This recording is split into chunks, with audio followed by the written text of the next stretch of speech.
I might be too slow and they might block it or they might move. So let's test if somebody would be able to move or block your strike. Now, how are we going to test that? Don't worry, you're targeting you again. All right, so take your position. Okay, with your lead hand, you have to try to hit my target. Now, putting in our favor, right?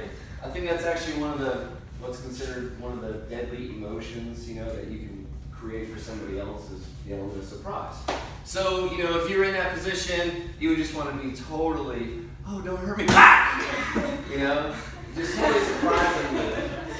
Now, why the front hand, right? Why not that back hand? Well, the front hand is closer, right? So if I'm standing like this is much closer than this one. By the time this one gets there, they move, they block or whatever, You want to catch them with surprise on that one, and it's going to be like, oh, man.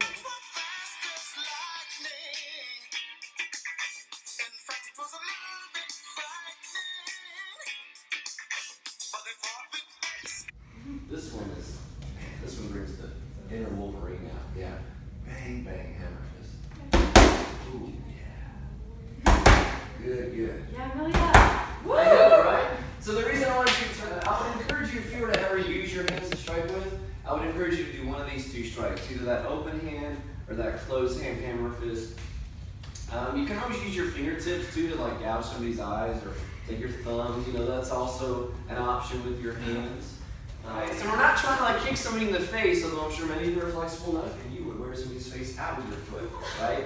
But, we have to keep in mind the higher our foot goes, the more likely we are to lose our balance, the more likely somebody is to be able to come into us and maybe make us fall down. So we want to stay on our feet as much as possible.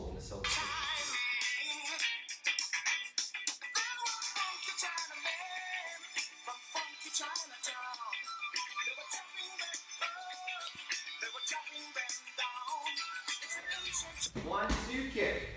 And then continue. I'm moving down the floor the whole time. 1, 2, kick. 1, 2, kick. Okay, just reach and grab the back of my neck, right? It's okay. She's going to pull me down into the strike, whether it's my body, whether she's striking to my groin. She wants to take my face and introduce it to her knee. Okay?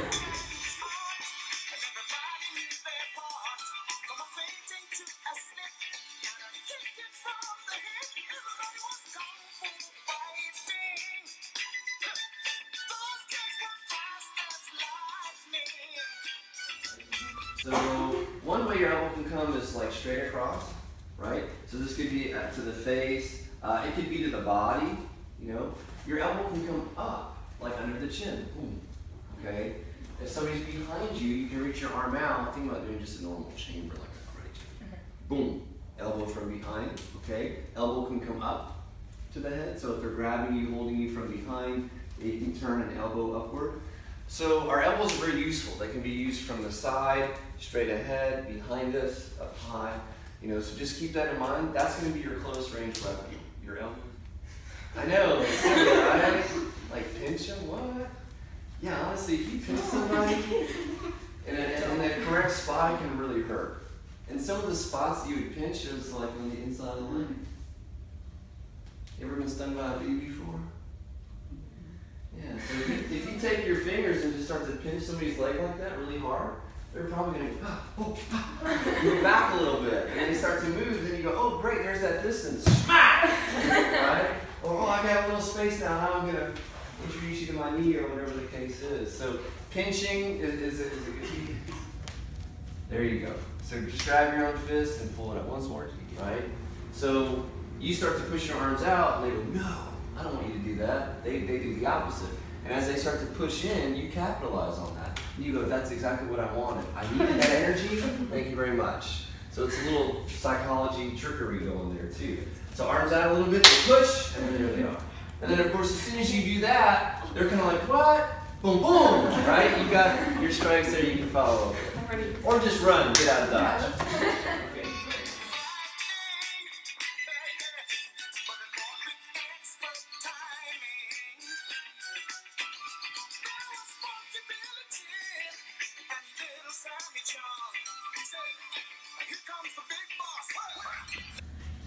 So if I'm really big and strong and you're feeling like you just can't get out of this, have to change where my focus is, right? If I'm grabbing Amelia right now and my goal is to really hold her, then all my focus is right here on my grip. I'm focusing right there. All my energy, all my thought process in that grip. What she's got to do is make me think about something else. So what she does is kicks me in the groin. Oh! Now I think about how much my groin hurts and my grip loosens up a little bit. And now it's like a little 2-year-old is coming up to you and grabbing you. If you're in that defensive posture and they reach up and grab your arms like this is different, right? Okay, so now we're going to kind of do the same thing. We're going to put our hands together. We're going to step back and bring our arms down. Yeah. So if you think about it, if your arms are low in the grab, you come up. If your arms are up in the grab, you come down. Okay. One of the best ways to escape this is to bring her arms up. And then I can grab and strike or whatever is there, right? Because your arms are in that position, okay? So I'm going to grab you again. Okay. So the idea is they're choking, right? So what you want to do is bring your hands up in between your arms. And even if they can still hold, look at their arms now, right? Now they really don't have much authority to choke you. If you do it vigorously enough and step backward, yeah, you can maybe escape.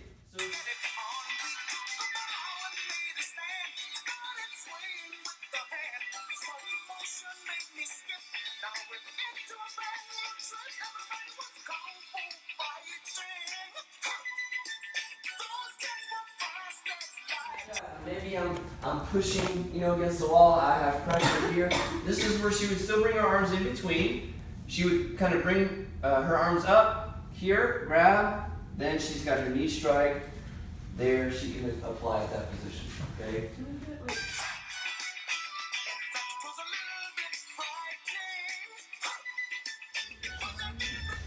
All right. Whatever hands up, I want you guys to turn that direction, and I want you to trap their arms. Ooh. Now they can't use their arms. Now you've got your free hand to strike. Oh, yeah. You can do lots of stuff because you trap their arms. You can just wear them out a few times. Whack, whack. And grab them. Let's say she just wanted to escape. Raise your hand again. And just turn and go. Turn and go. That's it. So it's going to push my arms.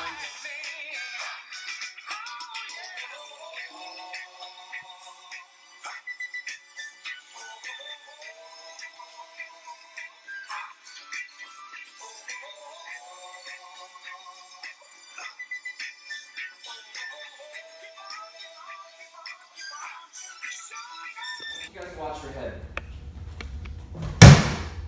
Her head's not touching the ground. This is extremely important, right? Let's say I'm an attacker and I push her down. She falls down, hits her head on the ground, now she's unconscious. When she defends herself, she's knocked out. Not a good day, right?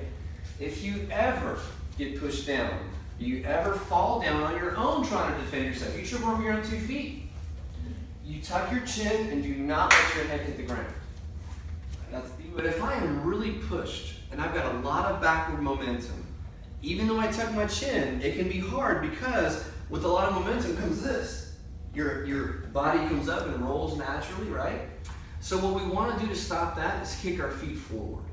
I fall back, boom, my feet go forward. This counteracts that backward momentum and kind of stops you, right? The energy's moving.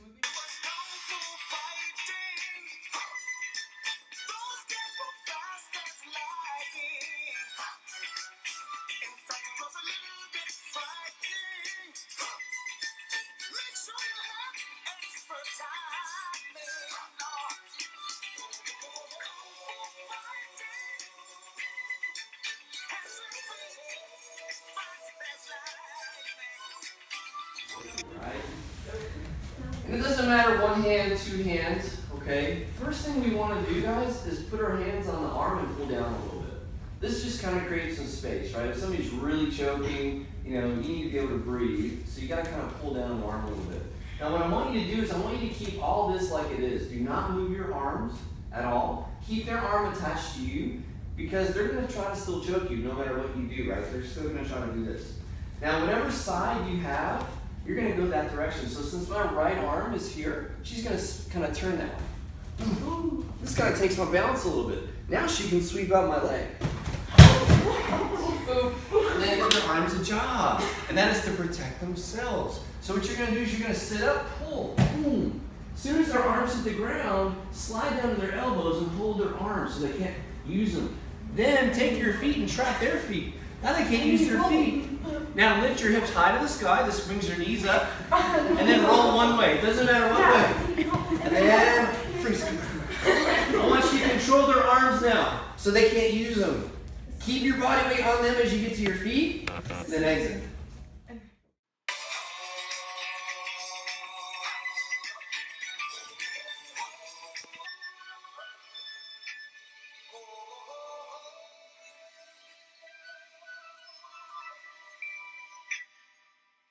Everybody was kung fu fighting.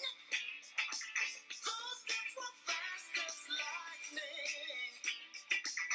In fact, it was a little bit frightening. But they fought with expert timing. There was Funky Chinaman from Funky Chinatown. They were chopping them up. They were chopping them down.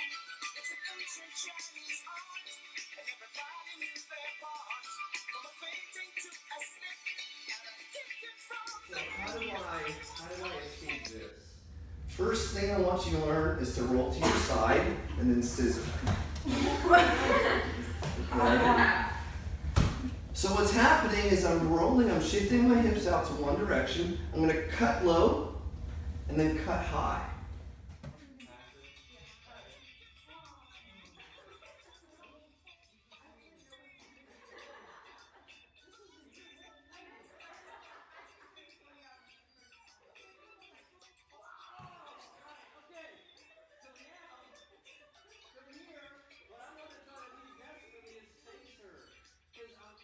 Honestly, the worst thing that can happen here is she can start choking me